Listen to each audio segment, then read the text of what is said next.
Urban ഡ്രൈവിൽ നിന്നും ഇന്ന് ഞങ്ങൾ വന്നിട്ടുള്ളത് ഒരു കിടിലൻ ഫോർച്യൂണറുമായിട്ടാണ്. 2013 ഇറങ്ങിയ 2 wheel automatic 5 speed gear box വാഹനമാണ്. 1,25,000 കിലോമീറ്റർ ഓടിയ, അതും കമ്പനി പ്രോപ്പർ സർവീസോട് കൂടിയ വാഹനം. എക്സ്റ്റീരിയർ ഭാഗത്ത് നോക്കുകയാണെന്നുണ്ടെങ്കിൽ ഈ വാഹനത്തിന് യാതൊരുവിധ ക്ലെയിമുകളോ ആക്സിഡൻറ്റുകളോ റീപ്ലേസ്മെൻറ്റോ ഉണ്ടായിട്ടില്ല.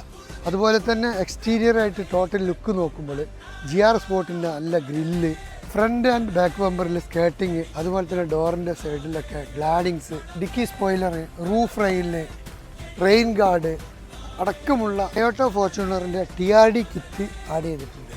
ഇൻറ്റീരിയർ ഭാഗത്ത് നോക്കുകയാണെന്നുണ്ടെങ്കിൽ നീറ്റ് ആൻഡ് ക്വാളിറ്റിയിലാണ് മെയിൻറ്റെയിൻ ചെയ്തിട്ടുള്ളത്. ഒരു 2026 മോഡൽ വാഹനത്തിൻ്റെ അതേ ക്വാളിറ്റിയോട് കൂടിയിട്ടാണ് ഇത് മെയിൻറ്റെയിൻ ചെയ്ത് കൊണ്ടുപോയിട്ടുള്ളത്. അപ്പോൾ ഈ ഒരു കുട്ടിക്കൊമ്പൻ്റെ കൂടുതൽ ഡീറ്റെയിൽസ് അറിയണമെങ്കിൽ താഴെ നമ്പർ കൊടുക്കുന്നുണ്ട്, അതിൽ ബന്ധപ്പെടുക.